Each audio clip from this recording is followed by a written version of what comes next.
Okay, sorry, because there was a particular problem of the camera, so I had to stop in between. Chalo, good. Let's go ahead. Beta, now we realize that modulus of elasticity क्या होता है? अगर मुझसे कोई पूछे, sir simple words में बताओ modulus of elasticity होता क्या है? It is the term which decides the elasticity. अगर इसका वैल्यू ज्यादा है, अगर दो सब्सटेंस है, एक का वैल्यू 5 है, एक का वैल्यू 10 है, तो जिसका वैल्यू 5 है मतलब वो कम इलास्टिक है, जो 10 है वो ज्यादा इलास्टिक है. So it is the term which decides or which gives you an idea about how elastic a substance is. Okay, stress is the cause, strain is the effect. Okay, cause मतलब deformation का cause कौन है? Stress. Okay, deformation होने के बाद क्या मिलता है? Strain. Okay, and yes, modulus of elasticity decides the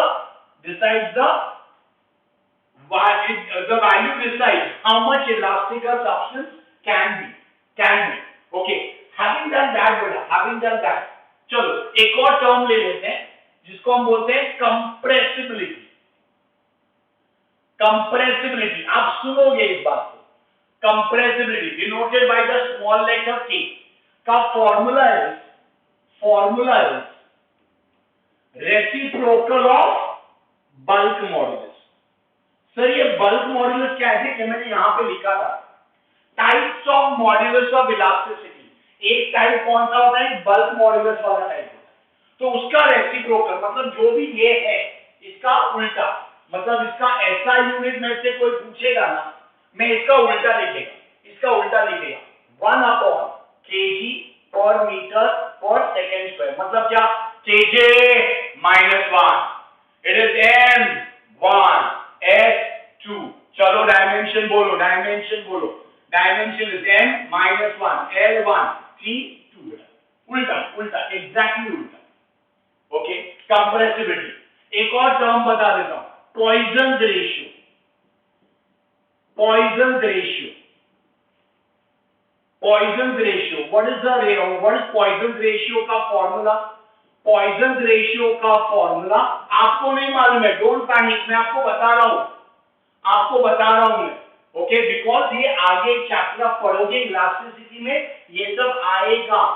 at this level मैं आपको फॉर्मूला सामने से दे रहा हूं, तो आपको क्या निकालना है, इसके बाद का काम आपका है, फॉर्मूला का काम आपका नहीं है. जब वो चैप्टर पढ़ लोगे तब मैं फॉर्मूला देना बंद कर दूंगा. Okay, Poisson's ratio, it is lateral strain upon longitudinal strain. Okay, lateral strain upon longitudinal strain. बताओ, isn't this strain upon strain? Sir वैसे भी strain के पास कोई डायमेंशन नहीं होता है, कोई यूनिट नहीं होता है. वैसे भी strain के पास कोई यूनिट नहीं होता है. अगर होता तो भी कैंसिल हो गया होता. So can I say it is the ratio of similar terms? It is the ratio of similar terms. Ratio of similar terms means it will have no dimensions. Means it is m0, l0, t0. It's just a pure number.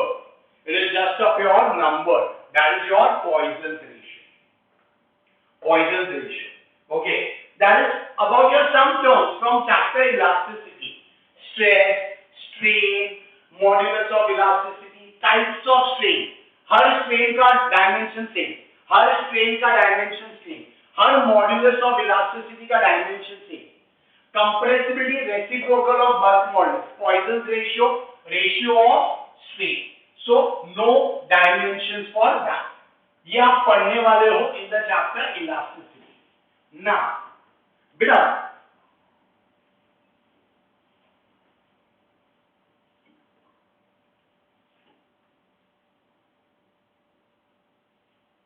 Okay, let us इतना तक किया है तो थोड़ा कुछ और term कर लेते हैं, देखते हैं कैसे.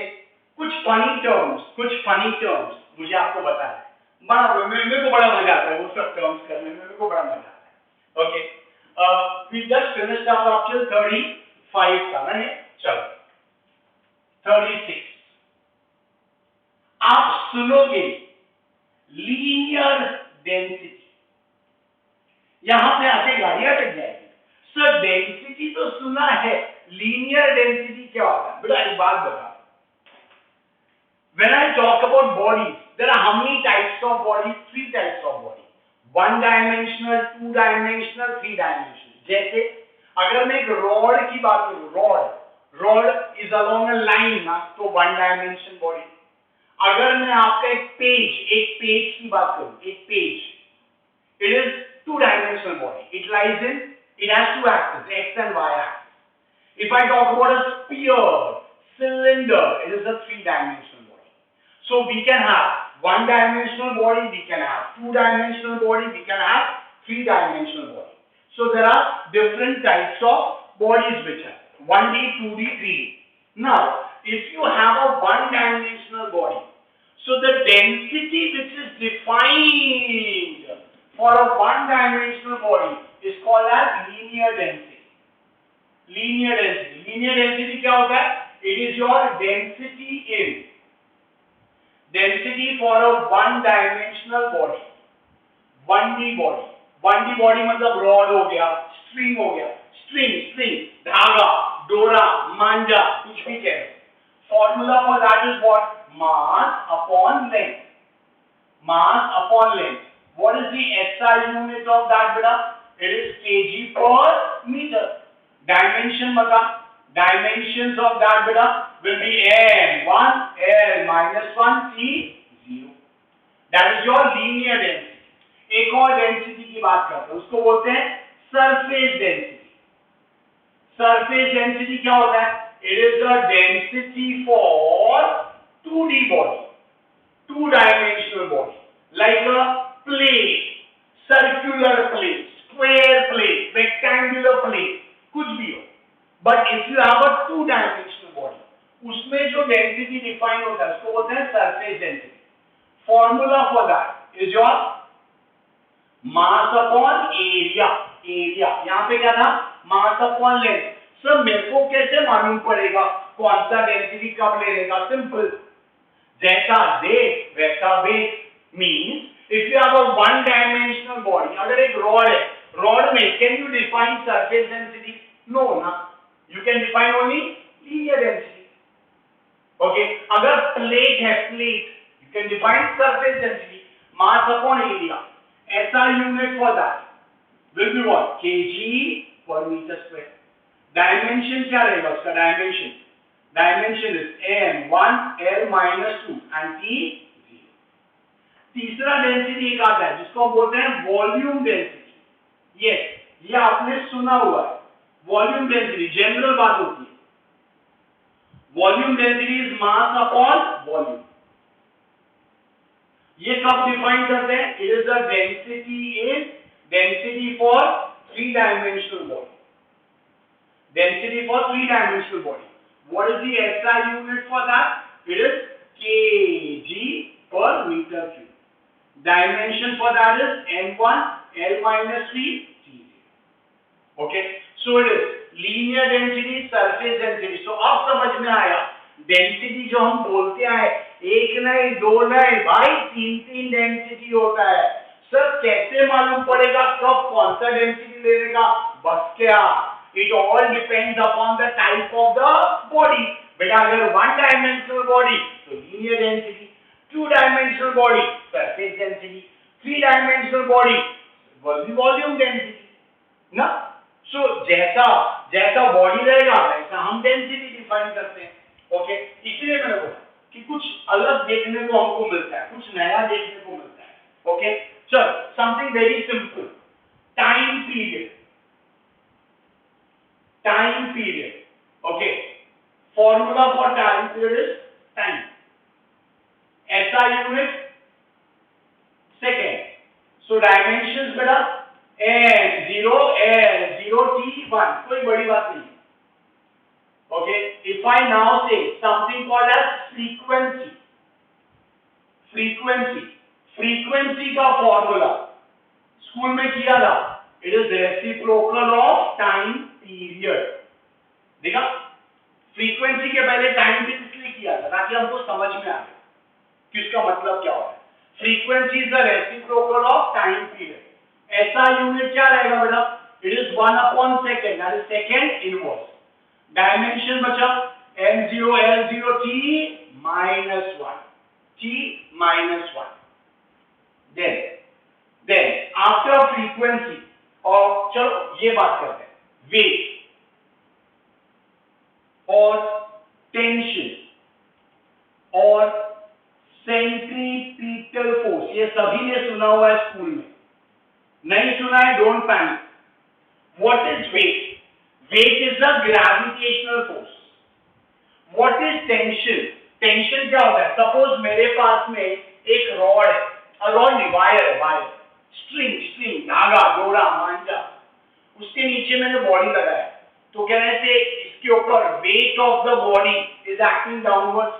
अगर weight is acting downwards, won't the string get a bit stretched? The string will get a bit stretched and there will be a tension developed in the string. There will be a tension developed in the string. So tension is what? It is the reaction of the weight. Tension is the reaction of the weight. Centripetal force आपने भी सुना हुआ है school में, ये सभी चीज कह लो। Can I say it is a type of force? It is a type of force. अगर type of force है तो इसका ऐसा यूनिट क्या रहेगा? ऐसा यूनिट क्या रहेगा? मास इनटू एक्सेलरेशन को हम क्या लिखते हैं? न्यूटन और केजी मीटर पर सेकंड स्क्वायर। डायमेंशन बोल, dimension will be m1 l1 t -2। They will not ask you dimension of force, ऐसा घुमा के पूछेंगे। डायमेंशन ऑफ वेट बताओ, डायमेंशन ऑफ टेंशन बताओ, डायमेंशन ऑफ सेंट्रीपिटल फोर्स बताओ, तो आप पैनिक हो जाओगे। It is just a type of force, कोई बड़ी बात नहीं, कोई बड़ी बात नहीं। It is just a type of force. Okay, they can say frictional force, वही होता है, it is a type of force.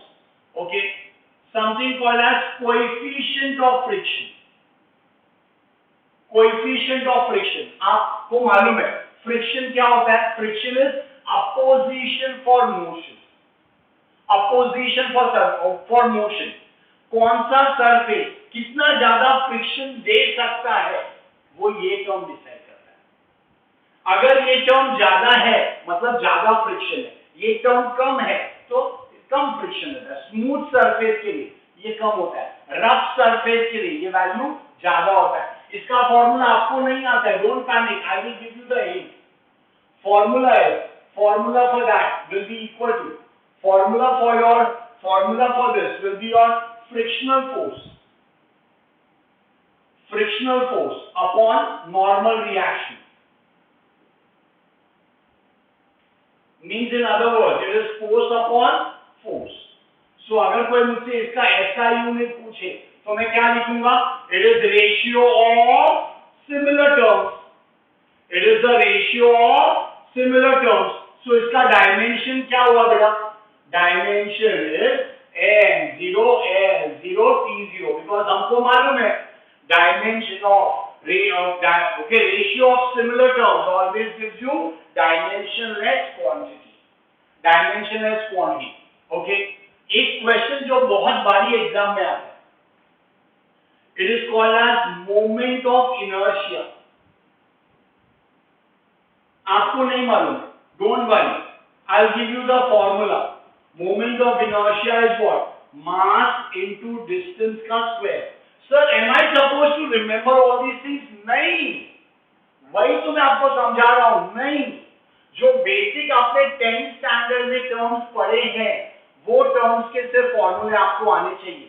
ये सब टर्म्स आगे आपके चैप्टर्स में आने वाले हैं, तो फॉर्मूलाज में आपको हिंट के रूप में मैं दूंगा, जब भी एग्जाम रहेगा दूंगा, बट आपको इसका फॉर्मूला, आपका फॉर्मूला से डायमेंशन निकालने आपको आना चाहिए। ओके, सो यहां तक तो मैं आपको दूंगा एग्जाम में, अगर ऐसा कोई नया टर्म आया तो। Formula is mass into distance का square. What is the SI unit? It is kg metre square. Dimension बोल बेटा m1 l2 t0। Okay, next term, if I ask you radius of gyration, नया term radius of gyration, formula for that, it is a type of distance. Radius ना, radius मतलब logic यार, distance ही होगा वो कुछ, okay किसी चीज का रेडियस होगा मतलब डिस्टेंस होगा, तो ऐसा unit for that will be what, metre. Dimensions will be m0 l1 t0, m0 l1 t0 will be the dimension for that. Okay चलो हमने 44 ना जरा 3-4 टर्म और जरा करते हैं सो दैट डायमेंशंस का अपना थ्योरी खत्म हो जाएगा कि डायमेंशंस कैसे निकालते हैं वो पक्का हो जाएगा, बिकॉज ऑलमोस्ट 50 टर्म्स कर लिया यार, और कितना करें. अगर मैं आपसे पूछूं एंगुलर डिस्प्लेसमेंट,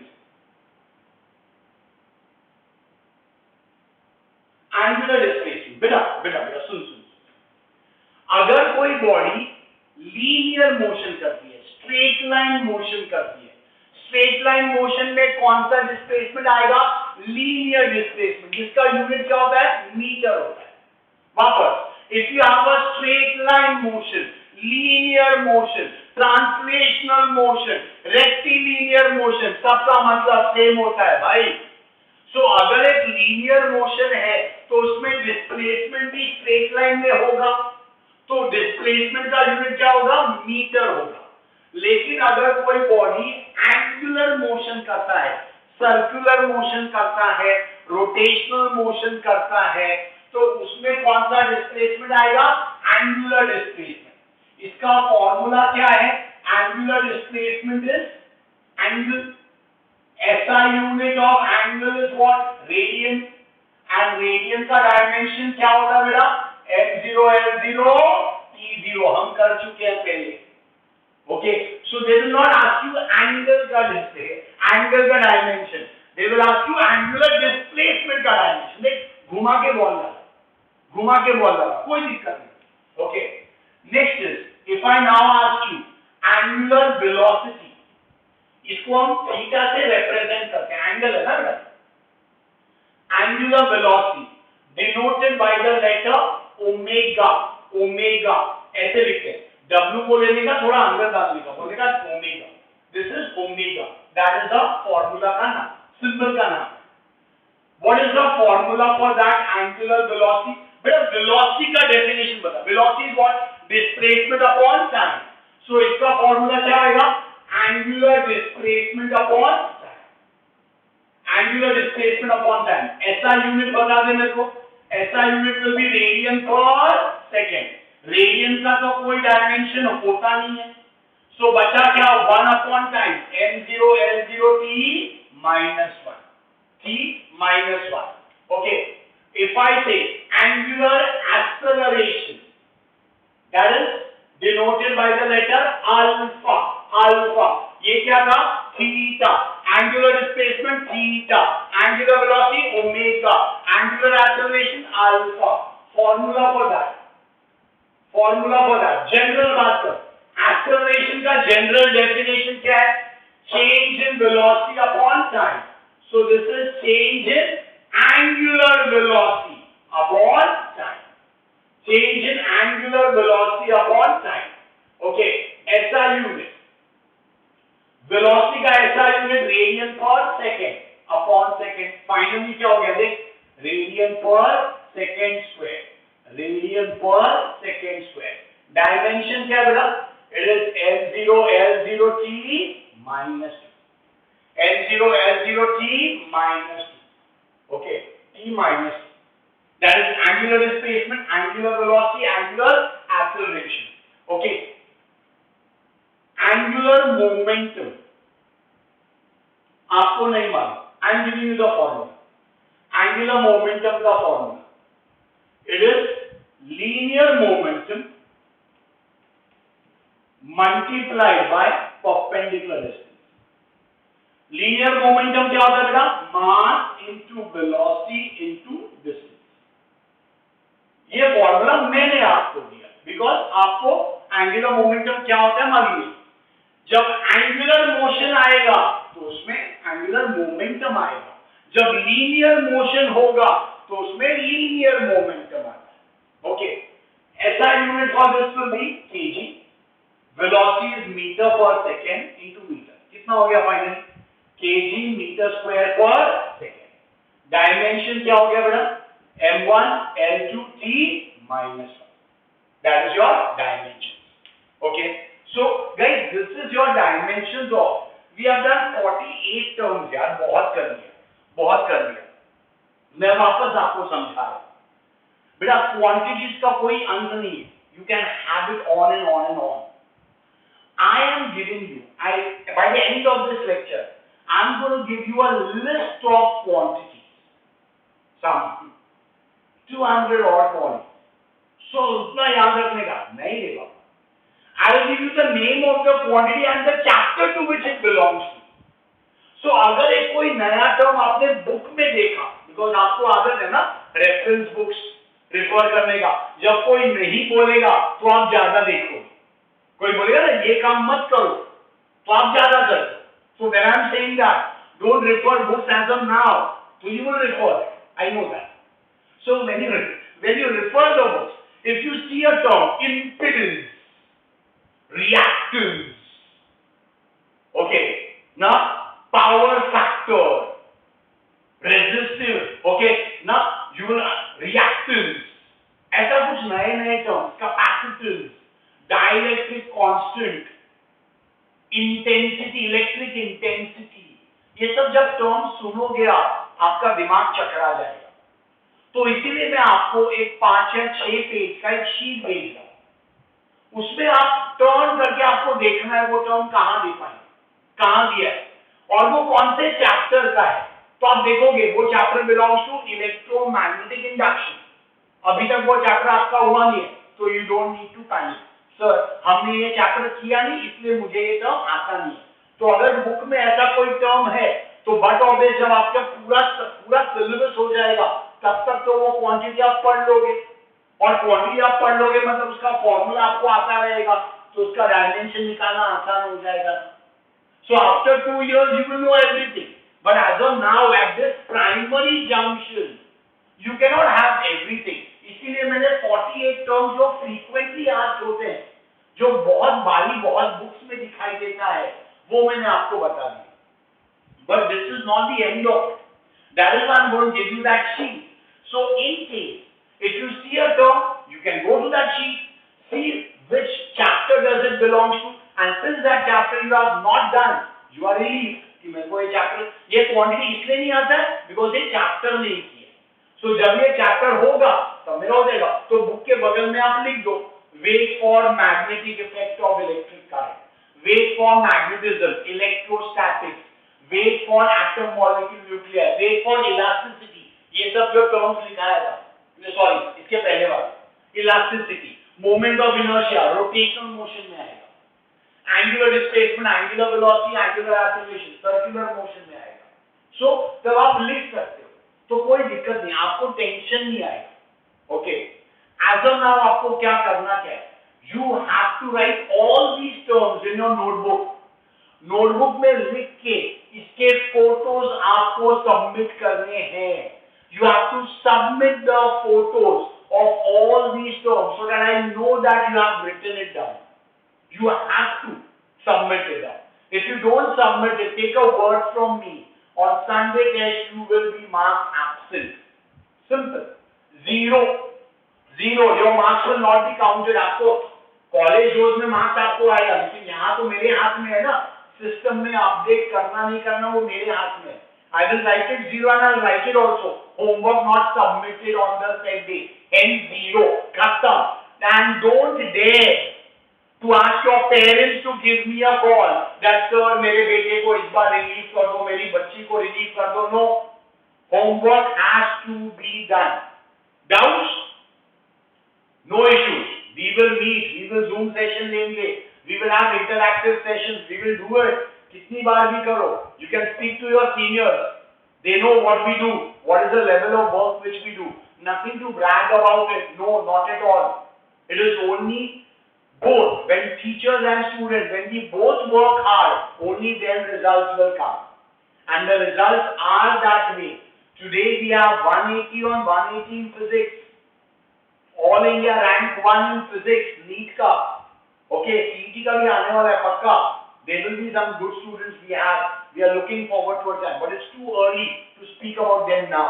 But नीट का तो आ गया, ओके 180 है, 175 के 3-4 स्टूडेंट है, 170 के 3-4 है, 65 मतलब पूरा लाइन है अपने पास यार. आपको क्या लगता है उनको अलग से पढ़ाया? नहीं बेटा, सबको सेम पढ़ाया, लेकिन वो बच्चा कितना मेहनत करता है वो डिसाइड करता है कि उसको मार्क्स कितना मिलेगा. So please do not stop working hard. When we meet next, now having done the dimensions, now we will see the application of dimension. ये डायमेंशन तो मेरे को आ गया, लेकिन ये डायमेंशन को यूज कहाँ करते हैं और कैसे यूज करते हैं, that we are going to study in our next lecture. So next 2 lectures will be the application of dimensions. So guys, that's all from me, my friends, for our 3rd lecture of dimensions. When we meet next, we talk about something more, we learn something more, but that is when we meet next. Till then, guys, God bless, take care, and stay safe.